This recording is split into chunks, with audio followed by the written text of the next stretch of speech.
Cowboy Jim. This is one of those rare occasions, I think rare, I'm pretty sure, because nobody believes my horse stories. But we're going to take a shot at this unless somehow I take the wrong rabbit trail. And many years ago, that young man who was watching out for my boys as I rested at the end of Hidden Lake because I was kind of tired and my boy was lost and so on. Anyways, he and I went out to the Hacienda and he took a stallion, well put together little Arab type stallion slash quarter horse slash, well, almost paint. And he did some particularly dumb things, which perhaps wasn't that surprising, given that he had managed to lose my son back a few years earlier, and we both saddled our horses, and I had asked him, I said, well, what should I bring for food? And he said, no trouble, I'll take care of it. And I thought, what a dumb thing. Anyways, later I knew it was a dumb thing.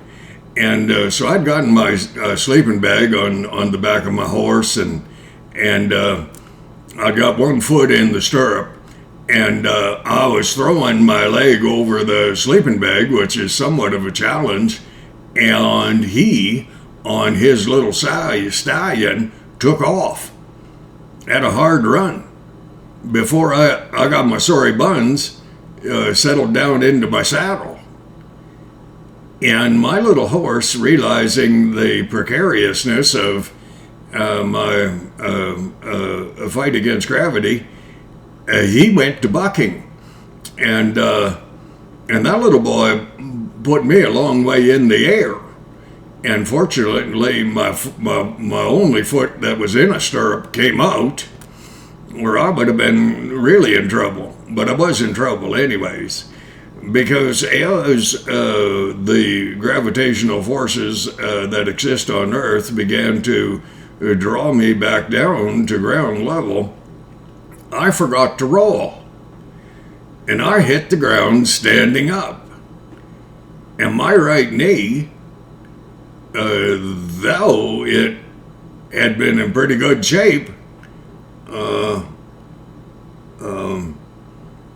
except one time when I wrestled a bear, but I'm not even sure it was my right knee that the bear grabbed onto, and anyways, doesn't matter. And I hit the ground standing up, and my right knee bent out backwards as far as it would normally bend forwards. That means the meniscus, white junk in the joint, and every tendon in my knee was adversely affected. And that character noticed, which was a good thing, his power of observation was not quite akin to what I would think is a decent awareness of his surroundings, not what we in the trucking haul truck world would refer to as this 360-degree awareness. Anyways, he noticed that my horse, that had given me the joy of temporarily fighting against gravity, was beside him about 100 yards, less than, where he was giving his horse a drink, and mine decided to join. Anyways, he came back and got me. And I don't quit too easily, anything, even if I should.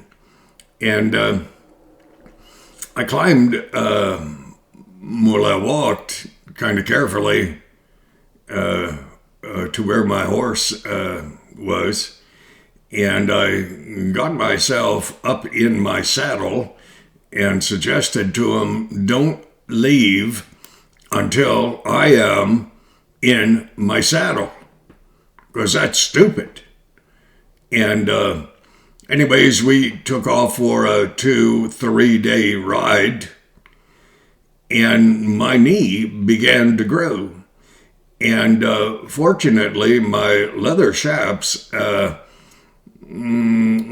not loose. And that kept my knee from getting too big too quickly. And we rode across the river. It might be the Red Deer, I'm not sure, I think it is, from Bow Falls at the Yahatenda Ranch. And we started pretty much straight uphill. And when we got out from the tree line, there were a bunch of sheep there. And I don't mean Scottish type. They were wild sheep.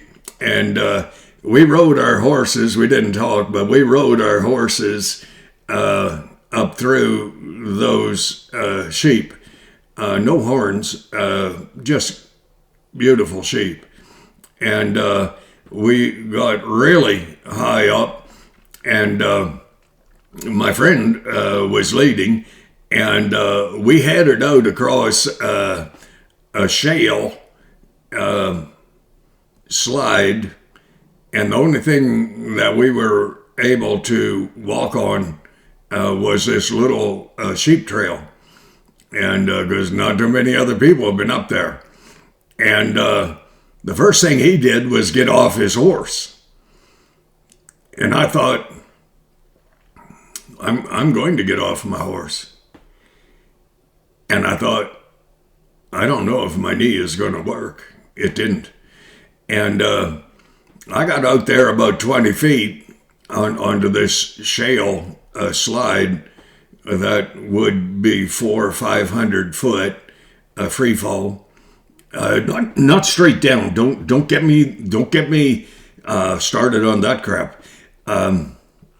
A nice gentle slope, but if you stepped off that trail, you would be not doing a free fall, but you wouldn't stop till you got to a spruce tree down at tree line. And I tried walking ahead of my little horse, and of course that character on his leading his stupid stallion, he got way ahead of me. Totally inconsiderate, a totally stupid thing to do. Because my little horse became so anxious that it perhaps was being left behind, that it was half walking on my wrecked knee and possibly going to injure my good knee, which I still have. I've never injured it yet. But I do believe that was the one that the bear swiped, but I'm not sure. Sportsman Joe, so many years before. And I just kind of threw myself off to the side, uphill side, not downhill side. Dear Lord, she would have been a long trip down to the bottom, and I didn't do that. And I just let my little Arab quarter horse just go. And I got up onto my knees, and I walked that several hundred feet across the face of this slide, and he had my horse waiting for me when I got to the other side, and I climbed up on that thing and continued on. That night we stopped, I can't even remember the name of the creek, Dog Rib, and we stopped at the beginning of the Dog Rib Creek. And during the day, every now and again, he would pass me back a plastic bag of trail mix. And I thought this is a very, very pleasant thing. And but I sure was getting ready for supper. And we got up to the top where the the stream, the dog rib, started headwaters, head of the dog rib, and a little waterfall coming out of the mountain, spewing not hot water. And my knee had become so large that I knew I had to do something. I didn't have any aspirin or anything. I'm not inclined to take that stuff much anyways. Tylenol maybe. On occasion I've taken T3s when I've just come out of a surgery. I stripped down and I could not believe the size of my knee, my right knee. Oh my. And I got my knee in under the waterfall and I froze it. It took some of the agony away. They replaced it with an absolute pain from, my knee having been frozen in that cold cold water. And I forced my self to get dressed again, and I kind of dried my knee off a bit, but I couldn't really. And I went to do the zipper up on my chaps, which only thing I take off when I go to bed in the mountains,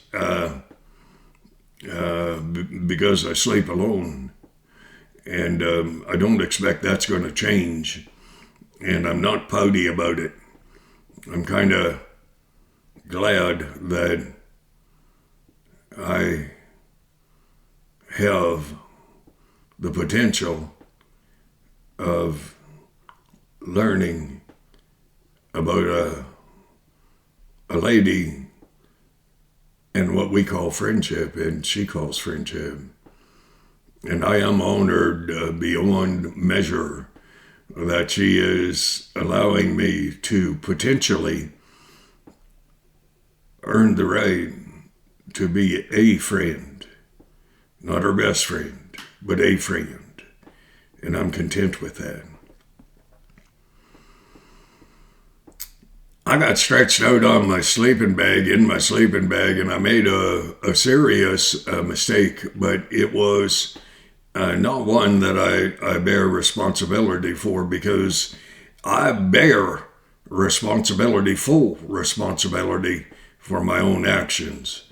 And I won't disparage another in order to enhance my own perception to those around me.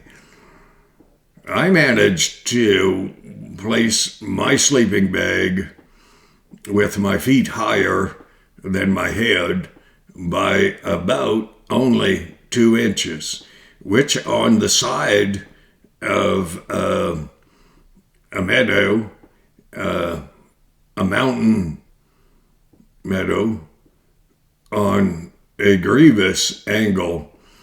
And I went promptly to sleep, and about an hour later, I woke up in agony beyond measure. And I had the greatest headache that I've ever had. And I do mean the greatest headache. And in my delirious state, as a result of shearing everything off in my knee that could be sheared, could be destroyed, I had entered into a level of pain that was beyond my normal ability to handle, which incidentally is noteworthy in the beginning. And I have this innate need within my heart to speak with God and to listen, to pose questions and to listen for the answers. And I was so delirious in agony that I didn't even pray.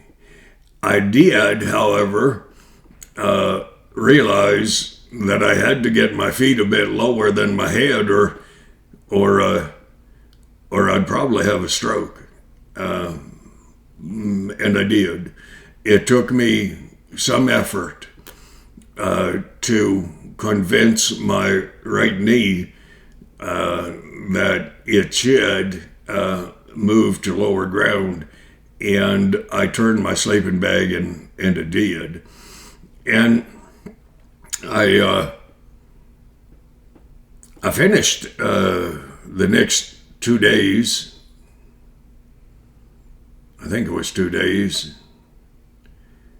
When I speak of being delirious, I'm not kidding. And much to my horror, breakfast came. Well, we hadn't had any supper. He had offered me that stupid bag of trail mix, which I had taken a handful out, and I really enjoyed. And the next morning, didn't he pass me that plastic bag of trail mix again? Must have been about 2 pounds in there. It wasn't that much. Late that day, he said, "I have a real treat for you."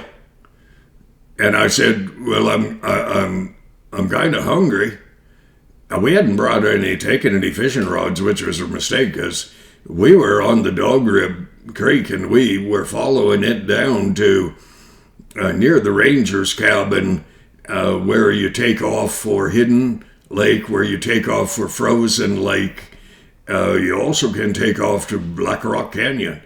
And there are good cutthroat trout in there.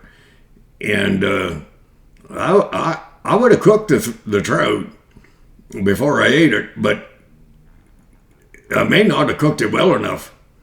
I was that hungry. And so I was kind of entertained at the thought that perhaps there was a food thing associated with the treat. There was. He passed me a can of mustard sauce sardines. I really like sardines. I was in a state of mind where I would have liked any food, but mustard sauce, and I just couldn't quite bring myself to that. And all he had brought for food was that stupid plastic bag of trail mix. I cook, eh? I tell you, children, this old cowboy knows how to cook. On the trail, in the kitchen, I can cook. I don't want to eat much.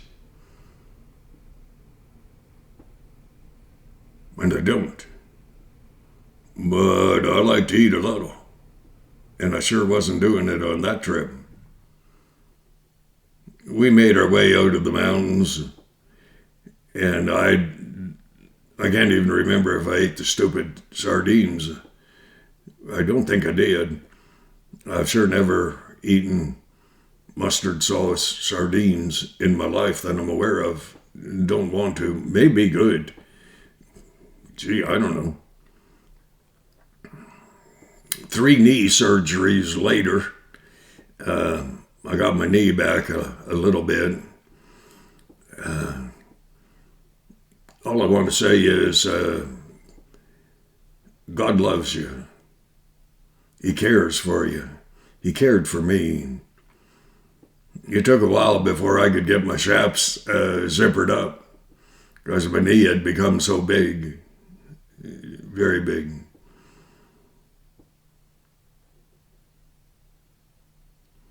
God has given me a pretty big heart. He's given me the privilege of falling in love with a potential friend. And I'm, they say, down with that. I'm real happy with that. Children, I don't exaggerate. I don't need to. I don't need to impress you. I don't need to pretend that I impress myself. Not necessary. I want to quickly sum this up. God loves you. Truly, God loves you. And all he wants is for your best. He just wants you to consider his son and that he truly loves you. I have to get rid of this in order to have that exposed. And that's shut off. God bless you. God bless you. I'm sorry I'm a minute 8 over 20 minutes. That won't happen again. God bless you.